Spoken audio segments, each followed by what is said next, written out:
BNP বিরোধী 8 দল, মানে বিএনপির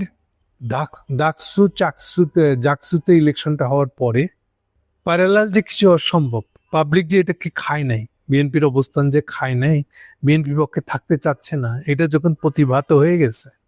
তখন বাজারে যে প্রতিক্রিয়া হচ্ছে তার একটা প্রতিক্রিয়া হলো, যেদিন বলা হলো 8 দল একসঙ্গে হয়ে কিছু একটা করবে, সাথে সাথে 8 দলের বিরুদ্ধে যত ধরনের প্রপাগান্ডা করা যায় তার সব কিছুকে ঠেকানোর একটা উদ্যোগ, এত উৎসব শুরু করে দেয় বিএনপি দিক থেকে, ইন্ডিয়ানদের দিক থেকেও।